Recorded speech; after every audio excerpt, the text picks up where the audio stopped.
I'm now pleased to introduce our commencement speaker, Grandmaster Maurice Ashley. Maurice Ashley made history in 1999 when he became the first African-American chess grandmaster. He is a national championship coach, many-time author, chess commentator, puzzle inventor, video course creator, and motivational speaker. I have to admit, when I was reading Maurice's biography, I certainly felt that old adage of when he's playing chess, I'm playing checkers. Maurice has spent decades providing dynamic live tournament coverage of world-class chess competitions and matches. His high energy, unapologetic, and irreverent commentary combines Brooklyn street smarts with professional ESPN-style sports analysis. He has covered every class of elite event, including the World Chess Championships, the US Chess Championships, the Grand Chess Tour, and the legendary man versus machine matches between Garry Kasparov and IBM's Deep Blue. Maurice has received multiple community service awards from city governments, universities, and community groups for his work.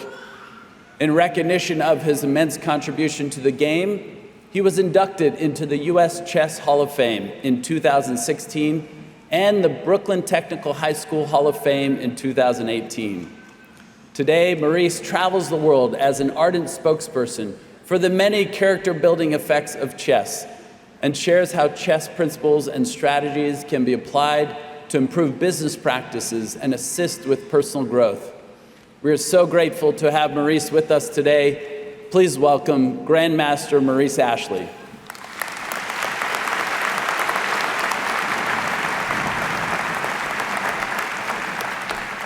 Thank you so much. It is my great pleasure to stand before you students, families, President Pulsifer, and esteemed faculty on this marvelous graduation day for Western Governors University. It is an important day, a momentous day, and I'm sure it's a day you all will never forget. Today, I'd like to talk to you about another momentous day, one that changed my life forever. On April 3rd, 1968, my mother, then 28 years old, took a plane from our homeland of Jamaica and flew to John F. Kennedy International Airport in New York City, where she would take her very first steps on U.S. soil. She had left her 3 children, my older brother Devon, our baby sister Alicia, and me, in the care of her mother, our grandmother, in order to work, save money, apply for, and eventually gain U.S. citizenship, and then sponsor us to follow in her footsteps in this great land of opportunity. It was an enormous sacrifice to be away from her young children. Devon was 9, I was 2, and Alicia was only 7 months old. And it was an equally enormous sacrifice for our grandmother, who at 64 years old had already raised 7 children of her own, to then decide to take on the heavy burden of raising her daughter's kids for an indefinite period of time. These courageous women could not have possibly known how events were going to play out. In fact, on April 4th, 1968, the day after my mother had arrived, civil rights leader Dr. Martin Luther King Jr. was shot and killed in Memphis, Tennessee, setting off riots in over 100 U.S. cities where scores of buildings were set on fire in protest. As my mother tells it, this horrifying tragedy and the terrifying aftermath were the very first things she saw on American television. She was shocked, dismayed, scared, and appalled, and filled with uncertainty about what it all meant and even what to do next. What she did do next would change the history of our family. While someone else may have thought that the country was too volatile, too filled with hate, anger, and division, to stay and tough things out, she instead collected herself and thought about her kids back home who she wanted to help raise out of deep poverty to give us a fighting chance at a better life. She decided to forge ahead, and after 10 long years, her dream was finally realized on August 28th, 1978, when my brother, sister, and I landed at the same John F. Kennedy International Airport to reunite with her once again as a family. Ironically, that day we arrived was the 15th anniversary of the March on Washington, where, on the steps of the Lincoln Memorial in Washington, D.C., Dr. King had given his now famous speech titled, "I Have a Dream."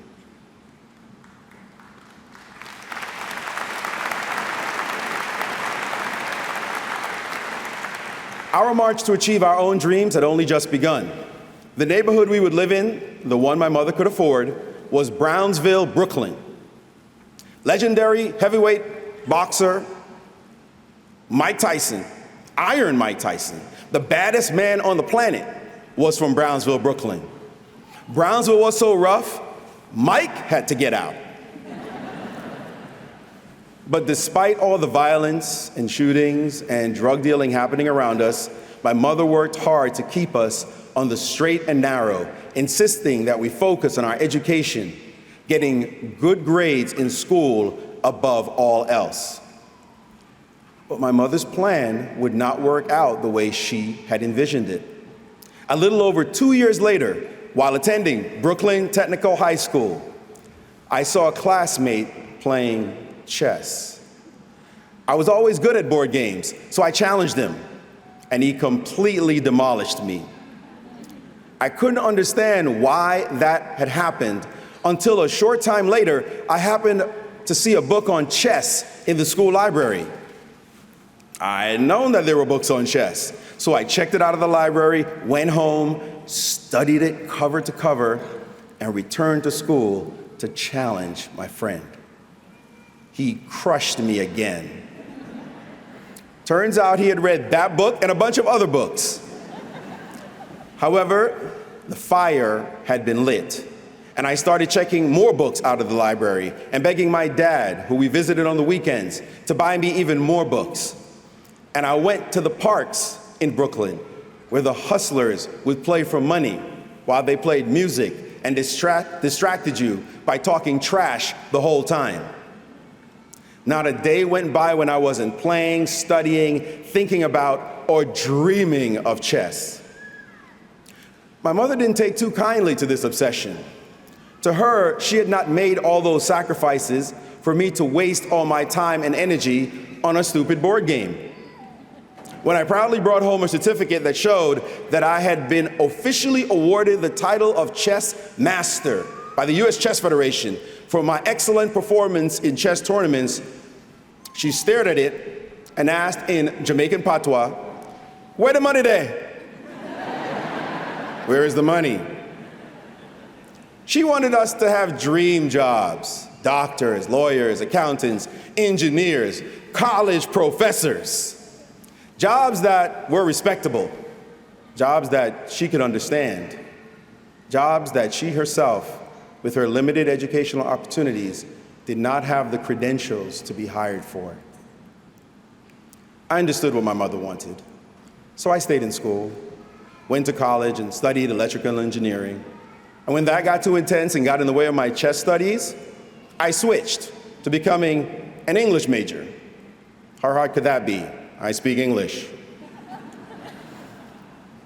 But I kept chasing my ultimate dream of trying to become a grandmaster at chess. Grandmaster is the highest title you can have. But it wasn't so easy. I had started at 14 years old, when most future grandmasters start at 6, 7, or 8. Learning chess is like learning a language. It's easier to pick up when you're young, so I had major gaps to fill. But I didn't care that the grandmasters that I had read about and wanted so much to be had started at a much younger age than I had. I wanted nothing more than to be really good at this game. So while I was trying to stay awake in my college classes, I was thinking about chess. When I needed some money, I got a job teaching chess. When life got real and there wasn't enough time in the day to study chess, to work, and to finish up my college degree, I decided to go to school part-time, taking 1 or 2 classes a semester. My mother didn't complain too much because she could see that teaching chess was actually making me decent money. And by then I was 20, 21 years old, and she really couldn't and really didn't want to tell me what to do. It would take me over 10 years to finally achieve my dream. I saved up what little resources I had to take trips to play in international chess tournaments. I made a lot of mistakes, lost many big games.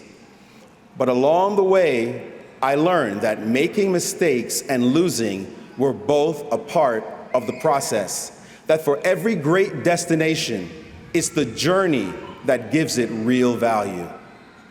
Slowly, I got good enough to start beating top players, and then to start beating them consistently.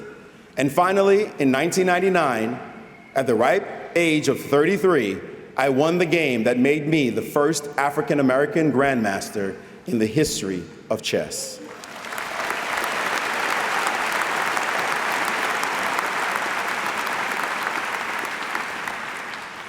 There is an idea in chess called retrograde analysis, or backward thinking. It means that in order to understand the past or the present, you must first know the future. A simple example is pregnancy. If a woman becomes pregnant, she's unable to know until weeks later when the signs start to show it, or a pregnancy test reveals it. Life can often be like that. About a year after my daughter was born, I had this sudden feeling of anger and resentment towards my mother that I had not felt in many years. I could not understand how she could have left me back in Jamaica. I could never even imagine leaving my little girl behind for 10 months, much less 10 years. I couldn't shake the feeling. So I called her on the phone and confronted and challenged her to explain how she could have done this. I heard a long sigh on the other end. She paused and proceeded to explain that she obviously hadn't wanted to leave us behind, but that she had felt that she had to. She had wanted more than anything for us to have the chances she never did. As she spoke, as we both became emotional to the point of tears, I realized that while I had been feeling sorry for myself for somehow being abandoned, it was actually she who had had to suffer. She had to live for all those years without her babies, had to miss out on all the beautiful moments of being able to watch us grow and change and become little people with interesting and funny personalities and opinions. I had never thought about, nor could I have truly understood her pain and loneliness if I hadn't time traveled 25 years into the future and had a child of my own. Today, your future awaits. For those of you proud graduates, this day is a new chapter in your story. In 25 years, you will look back to see how the story played out.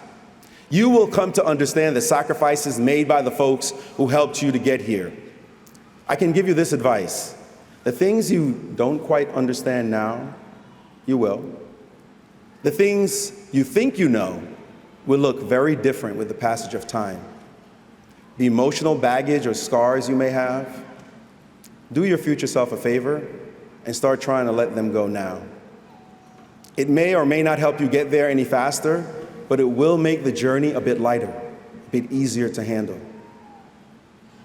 You get to dream dreams your parents may not have thought were even possible. Dreams that to them may not even make any sense. That's okay. They'll catch on. Today, if you walk into my mother's house, she will proudly show you the newspaper articles about her son, the chess Grandmaster. She may not be able to explain exactly what that is, but she will say the words with pride. She tells me time and time again that she's proud of me, not just because of what I accomplished, but because I worked so hard to achieve the dream that I believed in. And I tell her time and time again that I am ever so grateful that she showed me by her shining example what it means to focus on your dream no matter what the obstacles that stand in your way, that you have to make sacrifices and take chances to get what you really desire. Graduates, you have proven that you can do the work to achieve your dream. You proved it to your professors, you proved it to your fellow classmates, you proved it to your parents, but most important of all, you proved it to yourself. The hard work you put in to walk across this stage with a diploma in hand shows to everyone that you have the strength, the fortitude, the resiliency, and the determination to get the job done. You will forever share this day with your classmates, your professors, your deans, your parents, your family, and friends. However long it took for you to get here doesn't matter. Whether you worked your tail off to get it done in 2, 3, or 4 years, or 4 months, I heard, or you took the slow boat, like some of us, because life had something to say. You made it. You can tell the world, checkmate.